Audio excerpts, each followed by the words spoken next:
Assalamualaikum warahmatullahi wabarakatuh. Selamat malam, salam sejahtera para mahasiswa akuntansi Universitas Terbuka yang saya banggakan. Pada sesi terakhir ya, kita sesi ke-8 ini kita akan belajar tentang ragam teknik audit kecurangan. Nah, ini sesi terakhir ya dari semua proses yang sudah kita pelajari, misalnya dari audit produksi, terus kemudian penjualan, pemasaran. Nah, dalam materi ini kita akan belajar apa itu fraud ya. Fraud itu merupakan tindakan yang dilakukan oleh pihak-pihak di dalam organisasi baik di level top manajemen maupun di level staff yang bersifat menguntungkan diri sendiri atau kelompok individu dan merugikan organisasi itu. Nah, jadi nanti kita akan belajar ya apa itu namanya kecurangan yang dilakukan oleh manajemen atau kecurangan yang dilakukan oleh bawahan.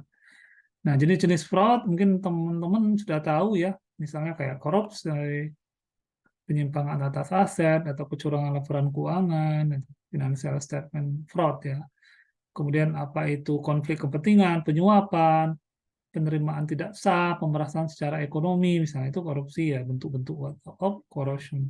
Kemudian juga ada namanya penyimpangan atas aset ya, seperti misalnya kas, persediaan, dan lain-lain. Kemudian ada namanya financial statement fraud, misalnya dilakukan untuk memalsukan laporan keuangan agar biar terlihat untungnya banyak, misalnya manajemen laba ya. Kemudian nanti kita juga akan belajar tentang fraud triangle misalnya. Apa itu fraud triangle? Merupakan suatu yang meneliti tentang penyebab terjadinya fraud yang terdiri dari 3 ya misalnya.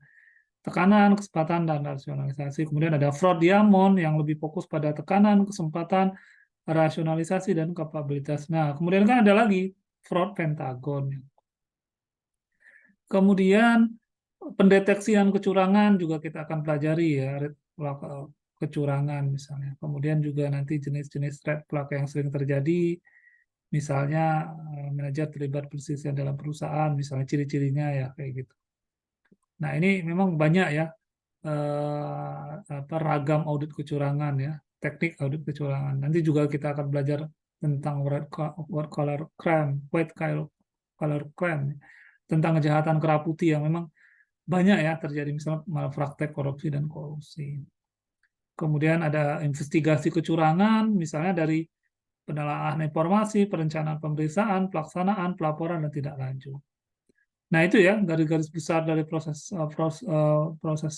teknik audit kecurangan, termasuk juga audit investigatif. Nanti juga kita belajar misalnya penelaahan informasi awal, kemudian perencanaan pemeriksaan investigasi. Kemudian garis besar nanti juga ada ya proses audit investigasi. Nah, itu mungkin ya dari saya tentang ragam teknik audit kecurangan. Nah, itu ya. Semoga teman-teman semangat untuk belajar dan tetap aktif untuk berdiskusi dalam forum diskusi dan mengumpulkan tugas tepat waktu ya, karena nanti akan mempengaruhi nilai akhir teman-teman ya. Dan saya berharap jangan mepet-mepet ngumpulinnya, jadi biar enak menilainya. Itu mungkin ya dari saya, dan ini yang mungkin pertemuan terakhir pada sesi mata kuliah audit manajemen ya. Terima kasih, tetap semangat ya.